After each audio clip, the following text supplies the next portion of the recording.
Hey, this is Bwana from Bwana.tv. We're going to talk about some more EA stuff. Actually, we're going to talk about some more E3, I meant to say. E3 2012, the next press conference that I'm going to talk about is going to be the EA, Electronic Arts press conference, which was today.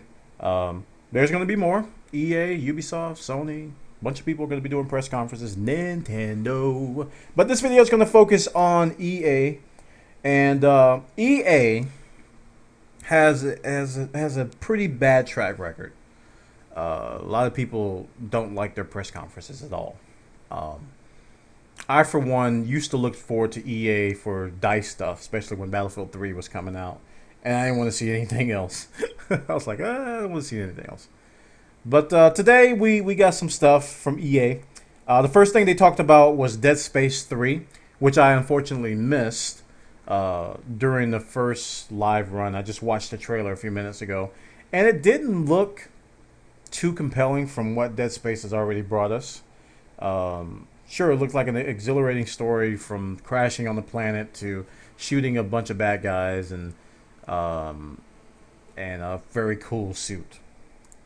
But other than that, I didn't see anything that impressed me. If you're into Dead Space, you probably were impressed, but I'm not into Dead Space. So that was the first one they talked about. The next game they talked about was John Madden 2013. Yeah, Madden 13. I was going to say 12, but that's already out. Madden 2013. And the main thing they focused on about Madden was the... at this conference, they talked about at Microsoft the whole collision engine and stuff like that. And they talked about a little bit more here. They're really focusing on making the game more dynamic. And they said that, you know, those of you who follow American football know that a play can change based on how others contact each other. Like if you hit someone with your helmet and knock the football out of their hand the right way, they'll fumble. So they're trying to recreate the dynamic ways that players tackle each other and how they affect the outcome of the play, which is a good way to do it. I mean, that's kind of hard to innovate in the football games, but they're really finding ways to redo it. And they said this is the most ambitious they've been with Madden in a long time. So hopefully we won't see a complete rehash, because a lot of people, including myself, got turned off by John Madden a long time ago because iterations saw very, very little innovation in between. It was just a roster update for like 8 years straight. So hopefully this will be a very true, fresh take on Madden, not just a graphical facelift, but hopefully the engine will be something else. They also showed off, I think Joe Montana came out in this one. I'm kind of trying not to mix and match what they did at Microsoft, but Joe Montana came out, showed off some of the Kinect features also, and I'm not too excited about Kinect features. Just leave it at that. So yeah, they talked about Madden 2013. They brought up Michael Irvin as well. Michael Irvin came out. They talked about Hall of Fame stuff, which really didn't fit. I was trying to figure out why he was talking about what he was talking about. And he was talking about the climb to the top and staying at the top, and I'm like, what does that have to do with the game? And then he say something, and they go back and talk to the other guy. He's like, oh yeah, we're gonna have all these social features. They're gonna talk about all these things we're gonna do with Facebook, and we're gonna do all these things with your phone and stuff. Yeah, be a Hall of Fame player. You gotta stay at the top. Now I want to eat this sandwich, and I was just like, okay. It didn't gel, just didn't fit. But hopefully they'll do some good stuff with Madden. Also, they went to talk on about Battlefield Premium, which those of us who've seen the leaked video, it was absolutely no surprise at all, because it was the exact same video that leaked. Battlefield Premium is going to be a $49.99 prepay for all the DLC that's going to come out for Battlefield 3. All the announced DLC, I think a total of 5 packs. That includes Karkan, Close Quarters, Armored Fury, In-Game, and I'm forgetting one. There's another one. Like 5 of these DLC packs.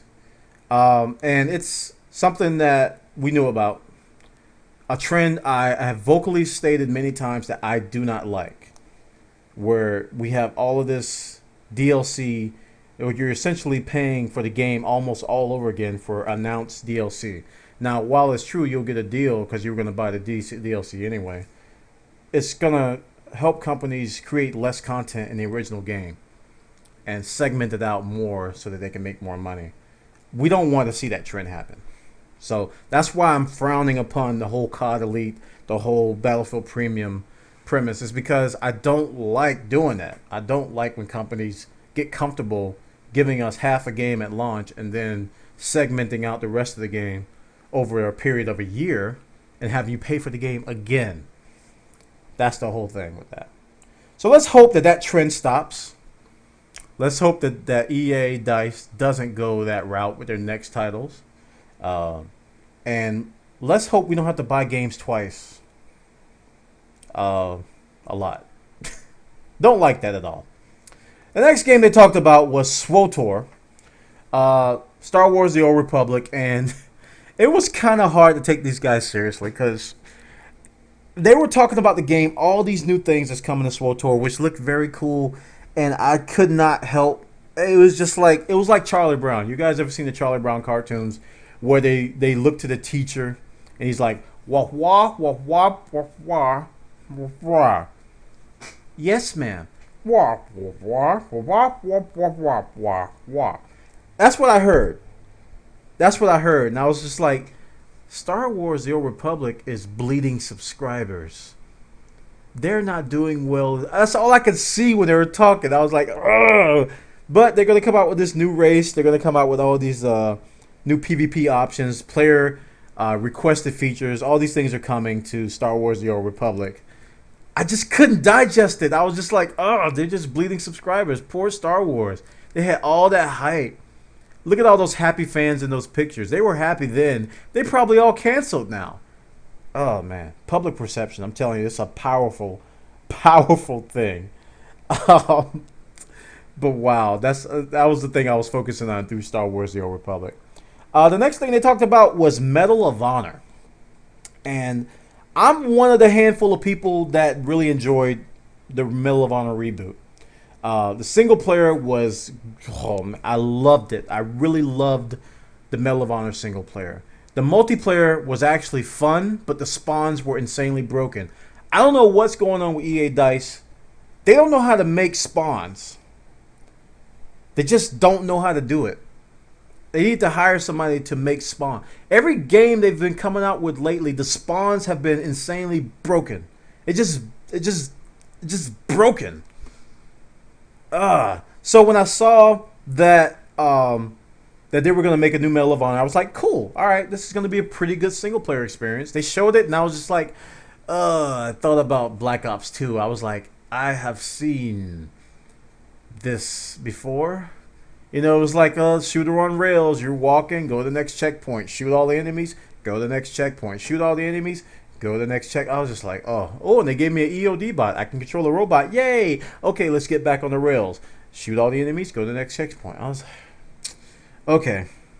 The reason why I liked the previous Medal of Honor single player because I really felt like a tier 1 op during that because they really had you doing things that I hadn't done in single player shooters before. You were really like this super soldier, and given that it was based on real tier 1 ops, and I saw the behind the scenes stuff and how they really put realistic stuff into it. I could get into it more. But I looked at this footage and I didn't get that same feeling. It felt like another shooter on rails. So they announced that they're going to have multiplayer. With this, and you're going to be able to come from various, I think 12 different factions, global, I think they call it global warfare, and you're going to be able to come from different countries and represent different countries and things like that. And when I saw that, the main thing I could think of was, I hope they get the spawns right. Please, DICE, please, EA DICE, if you're going to make any type of semi-close quarter system, learn how to do spawns. Because they are terabad. Medal of Honor, Battlefield, all they're just like, spawn die, spawn die, spawn die, spawn die, spawn, over and over again. You gotta get it right. Okay, so that was Medal of Honor. Then they talked about FIFA 13. And they went on. Okay, I'm mixing and matching what saw at Microsoft as well, I think. But they talked about some of the Connect features, like the guy cursed at the referee and got a yellow card. Actually, verbally cursed out loud at the Connect mic and got a yellow card. They also showed some of the intuitive features with substitutions. Like you can substitute various players just using voice commands. Again, they were highlighting the Connect features in the Microsoft press conference. And then they talked about some of the things that they're probably going to do with the. I didn't talk about this in the Microsoft video, but they were talking about how they're gonna. You could like do tablet interface things through FIFA and stuff like that. Um, With this press conference, they were mainly focusing on. I'm trying to remember what was the highlight, but it was mainly the new engine, um, and the intuitive features of the game. Celebrations. I think it was active dribbling. You know, you really take control of your dribbling with your guys and have better smart controls over where the AI goes and how the control plays and stuff like that.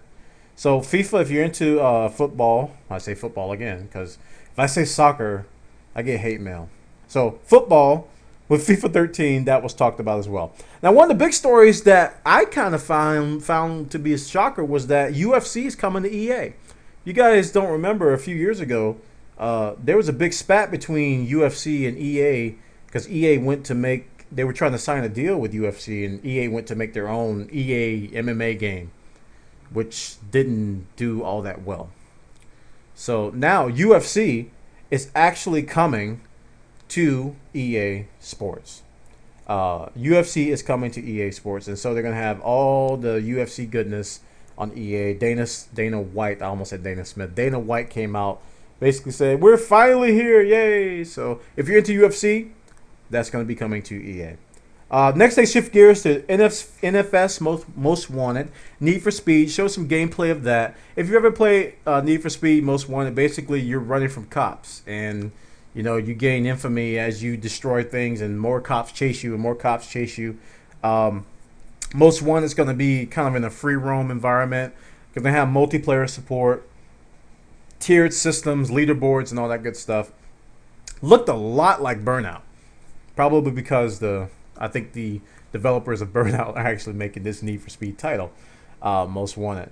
But it looked like a typical Need for Speed game. If you played them before, it looked the same. I didn't see anything that differentiated it from previous ones. So that was that. And then Crysis 3, which I thought looked really good. You had a bow. You had a pretty OP bow because in the demo, you took out a helicopter with this bow. I wanted that for Diablo 3. I actually stated that in the chat. I was like, can I get that for Diablo 3? Yes. That'd be real nice in Diablo. But also, they showed some of the action sequences. It's going to be in another urban environment. And I think you were disarming or destroying some device and you had to get out. It was a pretty good action sequence. You know, you did some kind of slide down the stairs and then you jumped off and then you zip line down. And it was a pretty cool action sequence. But it was typical Crysis 3. Very beautiful. Great engine, that Crytek. And yeah, I think that's all I have on my notes in terms of what EA talked about. Again, the standouts weren't spectacular. EA has generally had dry press conferences at E3. And it's, I don't know. Other than Battlefield, I don't think a lot of people reacted. I was looking at the reactions in chat because I was watching the GameSpot coverage. And I think Battlefield got the most positive reaction because I think most people in the chat played Battlefield. Other than that, it was like FIFA and Battlefield were the main two things. All of these are sequels, which is kind of indicative to what a lot of studios are doing. Sequels on top of sequels on top of sequels on top of sequels. And when you don't innovate, when you don't come out with new titles very often, most times, especially at E3, you get the thumbs down.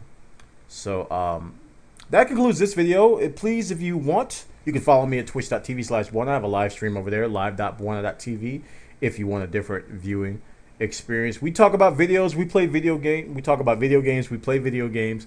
And we also do some tech stuff every now and then. Follow me on Twitter, twitter.com/Bwana, or on my YouTube channel, youtube.com/buffer.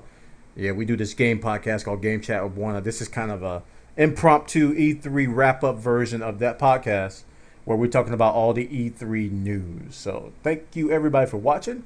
And we're going to be doing upcoming videos for all the different press conferences, the different major press conferences.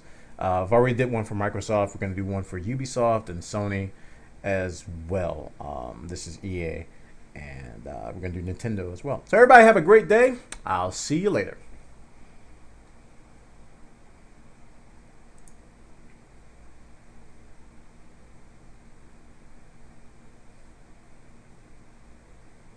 Cut. Okay, so that was EA. And how